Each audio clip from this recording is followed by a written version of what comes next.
I'll take you there. Yes. Respect yourself. Respect yourself, yes? Yeah, you respect yourself. Yeah. And respect yourself. And if you are ready, come go with me.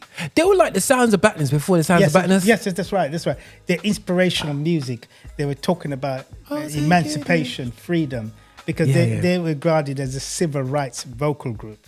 They were the issues we're talking. And at the time, if you're ready, come go with me. You had great vocalists. You had Aretha Franklin. Yes, you had Aretha. You know what I'm saying, Franklin. Yeah. And then Mavis Staples was another amazing vocalist. Yes. I know more about Tremaine Hawkins. Yeah, you know what I'm saying? Yeah. I'm not saying nobody else can blow, but you're looking at them three alone. Yeah, bro. Because Mavis Staples has a way of actually singing songs. Voices of it. As you get older, it's not so it can't reach those notes, but you get it. She can actually put on a live performance, brother. Affinity Xtra, be extra. The views and opinions expressed in this podcast are personal and do not necessarily represent the views of Affinity Xtra.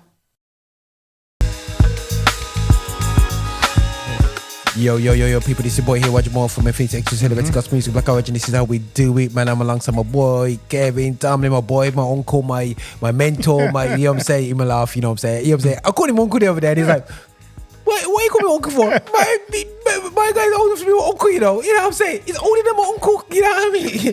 I got uncles younger than him, man, you know what I'm saying? So, you know, it's sort of weird. Yeah. It's kind of weird because I'm trying to get a head around it. Yeah.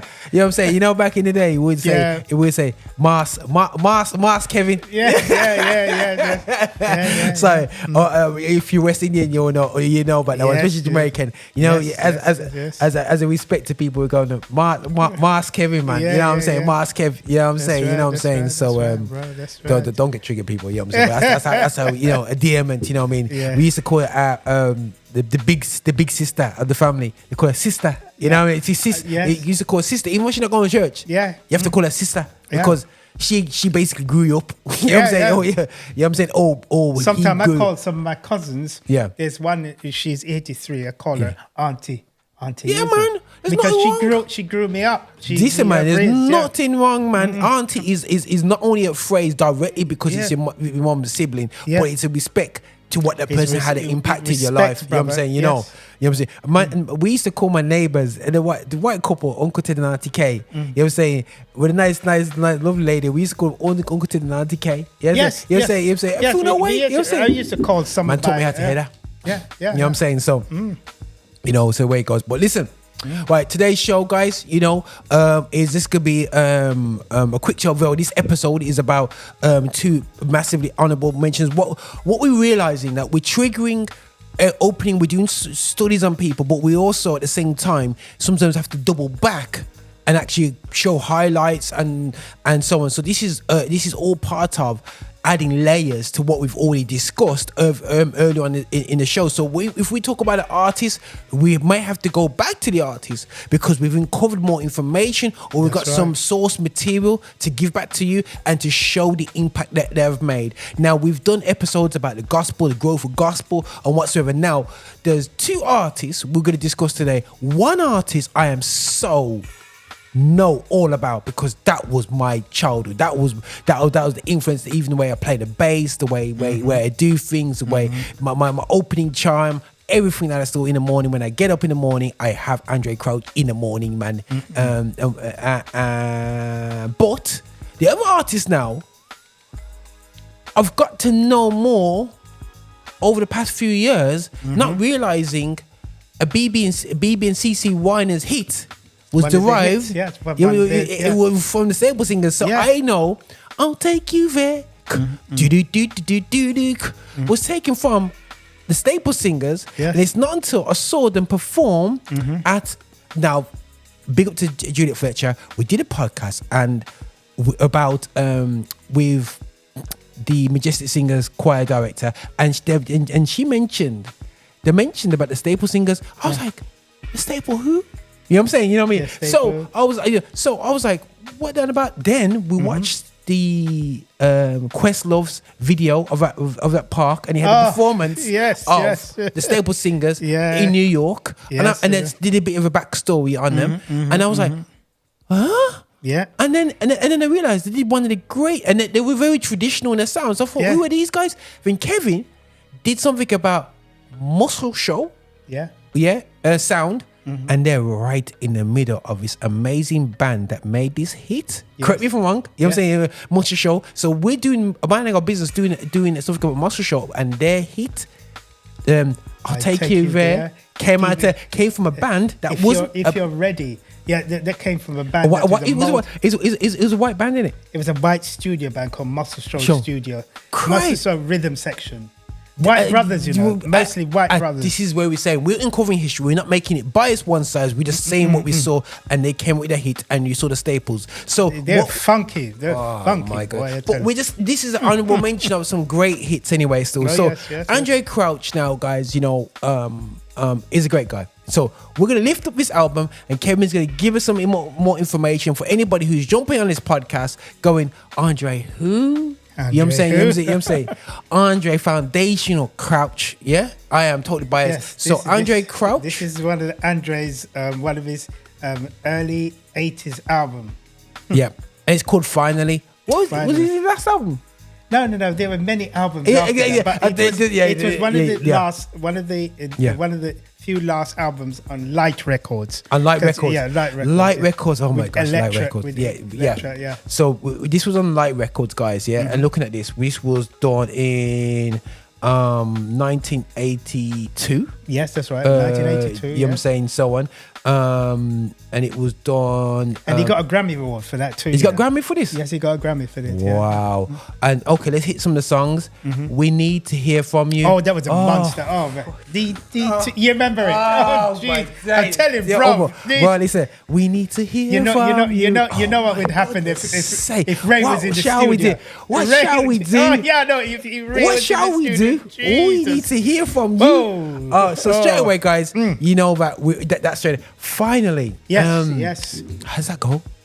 Finally, my love comes to you. Finally, he's talking about when he meets the Lord. It's just okay. Cool. Yeah. I'll double check on that one. Check it out. Yeah. Everybody got to know. Right. We are not ashamed. Yes, that's it. We are not ashamed. Yes. For the gospel. Yeah. Jeez, yo, that's a classic. Yes. Sweet Communion. I'm sorry, guys. I'm gonna binge Andraé Crouch after this. This got me excited again because you know what? Because you forget some of the hits that he did. Yes, he did. We need to hear from you. What shall we do? Oh, Lord have mercy. Yes. So, All the Way is another hit. Yes. He's Waiting. Let's Worship Him.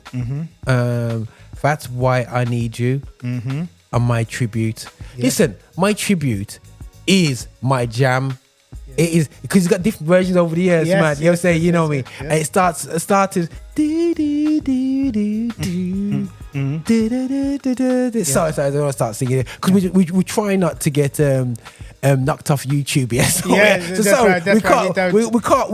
can't play the tracks out there. Because you know rights will come into play, and we don't want to block our reach. But on this now record, you know, you've got guitar. David Williams, is he known right there, bro? Yeah, the studio band. Yeah, you know what I'm saying? Will Keane and Dan Ferguson all worked with They all worked with Andraé Crouch for years. A major session man who worked with Phil Collins and all these different people, Nathan East and Adam LaBelle. These are I'm trying to slowly go through this thing, you know, and Kevin's trying to steal my thunder, man. He's stealing my thunder, you know. Go ahead. I want to say the man himself, and he jumped over him. He said Nathan East, but Abram LaBoyo as a bass player, bro. Abram LaBoyo. Yo, it's a black brother that I think he got born in Mexico, innit? Yes. Yeah. That's right. And he can play the bass like yes. He's just disrespectful on the bass. Abram LaBoya, an absolute monster of a bass player. David Miner, on drums you got the legend himself. Bless his heart, this white guy. It's a white guy, Bill Maxwell. Yes, he's a white guy. Yeah. I need to study this guy because he sounds like he's a serious drum player. Yes, he is. Yeah, you know when I always say that you always get the black drummer playing for rock bands or black bass player playing for rock bands. They got this classic, absolute freak of nature drummer who just loved gospel music, and these guys are professional session musicians. Playing for gospel tracks. That's right. That are timeless hits. You know what I'm saying? So we're looking at the vocalists on this. You've got, let me see if I see any names that I recognize. Andraé Crouch is on there. Howard Smith, Alfred McCary, Alfie Silas, you know what I'm saying, Linda McCrary, you know, Edna Wright, you know what I'm saying, you know, they do dropping the vocals on there. Percussion, Alex Akun and Bill Maxwell, you know what I'm saying, you know, synthesizers, Andraé Crouch is doing his little thing. We were a bit of guys out there, got keyboards. Andraé Crouch can obviously lick some keyboards out there. There's a good couple of guys out there, Joey Sample, all these, you know, Larry, but all these names, bro, guys, I'm like, yeah, I can't pronounce them all. It's got, you know, extra vocalists out there. You know, I'm just looking at anyone. I'm just looking at see if there's anybody I recognize. Perry Morgan, Paula Jones, Rodney Wayne. Guys, he's just working with the best of best. Orchestra contractor, you know, orchestra that have a man to say, listen, this is what you want. I will get it. You know what I'm saying? Yeah. Yo. Call up a little bit of France. Yo, we need these strings like this. Call them over here. Yeah. This is a level that Andraé Crouch was moving. Yeah, he was up. Man didn't have no keyboard strings. He'll have a contractor to bring in the string. Yeah, that's in. Right. That's mad, bro. Yeah, vocal contractor as well, you know. Yeah, listen. That's right. Yeah. So I want a little bit more warmth in the vocals, and he brings the people. My goodness sake, this is how people going on, bro. Detail coordinator, art direction. Bro, absolutely serious, bro. Absolutely serious. I'll make sure this is on. Yes. Okay, cool. Yeah, cool. Make sure. But bro, like this, and this is Grammy. Yeah, this became a Grammy award. Yeah. It's one of the Grammy awards he received. Yeah. And it's got orchestra conducted by Alan Ferguson. Yeah. I'm gonna listen back at this album again, man. Yeah. Finally, Andraé Crouch, 1982. Yes. I was 6 years old, and he brought this album out, 1982, man. And getting Grammy awards out there. Yeah, Andraé had a lot of Grammy awards actually. And I'm not saying the early format, but basically it was manufactured and distributed by Elektra Records. Yes, the same record company that had produced some of Alona Adams' hits, yes, as well, major hits. Yeah, there was, So I am going to look at another person we mentioned, Mavis Staples. That's right. This is called One True Vine. True Vine. I just looked at it for what is that? 1, 2, 3? No. One True Vine. Okay, Mavis Staples. Look at this, guys. That's a beautiful cover. Yeah. Boom. That's the back. You know what I'm saying? Yeah, really lovely. Look at that, man. You know what I'm saying? Inside there. Whoa. These guys spend time on these vinyls, you know. You know what I mean? You don't appreciate them when you're a youth, man. And you just see them now, and people take time. You have to get this. Yo. So, bro, talk to me more about this album, because obviously Mavis Staples and the impact of Mavis Staples. Obviously, guys, Andraé Crouch, I'm schooled in, man. You know what I mean? But talk to me about these. Well, Mavis Staples goes back quite a bit. What we remember about her is the earliest track that she was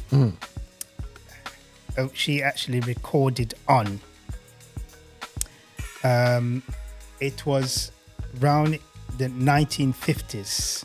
Jeez. The unclouded day. This track was so impacting that Bob Dylan said it served as an inspiration to Bob Dylan, who called it the most mysterious thing I ever heard. The track was so impacting. As a matter of fact, on Cloudy Day... Was that her as a soloist?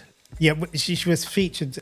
She was part of the Staples Singers. Yeah. And she was the lead vocalist. She was one that was blowing like crazy, isn't it? Yeah. She did the blowing, yes.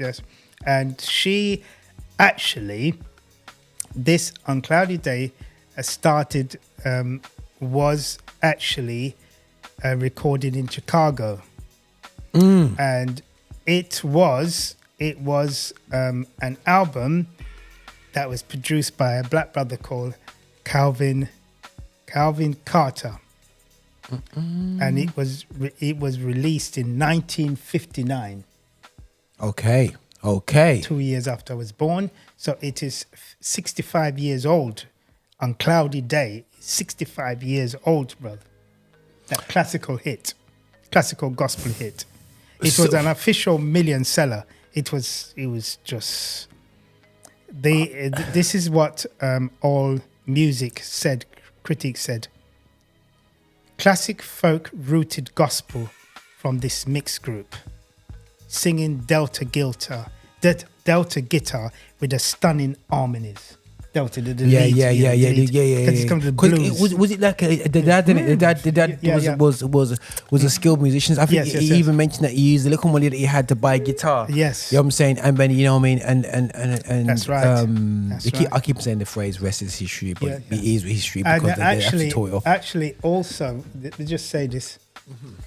And Cloudy Day is in the in the Grammy Hall of Fame. It's inducted into the Grammy Hall of Fame. That's how serious it is.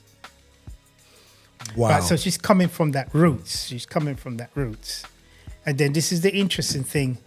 They move from gospel into sort of inspirational. And this is where they come out with these hits now.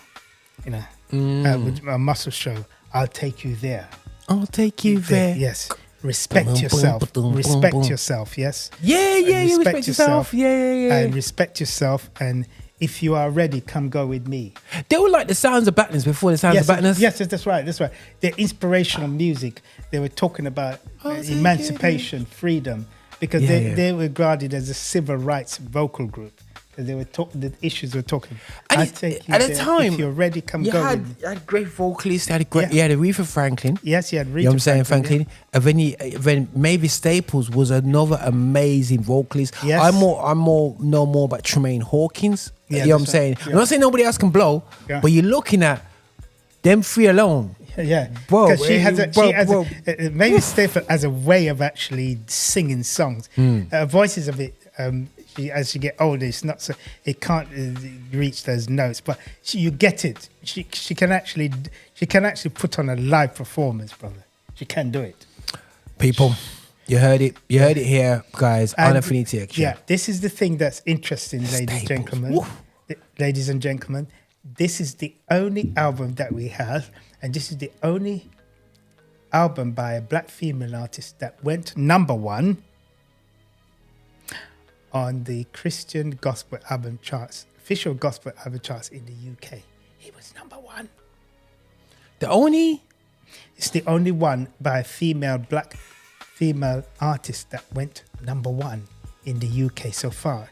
It went number one in 2013, June 2013 for a week. Yeah, it was number one. All the female artists we've had that, and she's Shirley Caesars, and all these artists, CeCe Winans. None of them. CeCe has been in the top 20 of the gospel charts. Yeah, but she has not reached number one of the Christian music charts. Yes, she wow. did. She did. Mavis. And the joke is, guys, I need to listen to this album because I'm thinking I ain't read no tracks before. Yeah. So again, guys, I'm exposing my truth. Listen to the tracks on this. Listen, as we say, the Holy Ghost, every step. Can you get to that? Jesus wept. Bro, that's celestial. Church, bro. They've been to church. It's celestial shore. She's not hiding. What are they doing in heaven today? Sow good seeds. I like the things about me. Jeez. Wake up this morning with my mind on Jesus, one true vine. My goodness sake, man. Remember, this is produced by an independent label. And it's, ladies and gentlemen, this is gospel music from Chicago. This is a Chicago signature They have winters sound. in Chicago, you know. Yes. And this was produced in Chicago, in a Chicago music studio called The Loft. Okay? and it was number one for a week in the UK. So you can imagine how much it was selling in the UK. Yeah. And you know, guys, it is very hard for gospel artists actually to be number one in Christian music in the UK. I hope that's a whole nother can of worms we can talk about that. Yeah. You know why this is. Remember, she was when her album came out, she was competing against Amy Grant and all these people, and she dethroned Amy Grant from the number one position to get this. That's an uppercut, you know. Yeah, that's an uppercut. You understand? Yeah, I'm saying. Yeah. And the thing is, Cass, we're gonna have a listen to that, man, through our shows, man. 100%, man. Yes. I can say this. We've just seen and heard are two great artists that you guys need to go to your YouTube channel, your Tidal, your Spotify. Yes. And then on top of that, you can go and buy. Yes, go and buy. But do check out Andraé Crouch and Mavis Staples. Simple thing, put the title Staples. You can put Staples singers, and then when you listen to it, you realize the impact they've made. Oh yes, you realize, yeah. 100%, guys. And this was an honorable mention show. Honorable mention show. Things that we bump into. Bump into that we look for. You know what I mean? And we want to put these gems out there. And the two gospel gems is Mavis Staples, who I'm learning more about, as you're learning more about. But the king himself, Andraé Crouch, the king of gospel rock and roll. Now, I've got gospel, and he's one of the and I think, you know, he has influenced gospel music. He has influenced for me, not only gospel music, but he's influenced Christian music full stop. He's influenced secular music as well. So this is myself and Kevin. Do your research, look into these two amazing artists. Look at them, please. And do check us out. We've got more podcasts out there still, guys. Yeah? Nothing but love, people. Hey, this is your bishop from Rock Solid. Thank you so much for watching us on YouTube. Thank you so much for clicking and subscribing, and also sending these videos to other people as well. We are so hungry to get your support. So remember, check us out on our website, and also check us out on Insta, and wherever you want to find us on Spotify. You can play us all day as well. And just make sure that you are supporting this channel, that we are developing our agenda towards music of black origin, and that is gospel music with a message. So please walk with us on this journey. Bye now.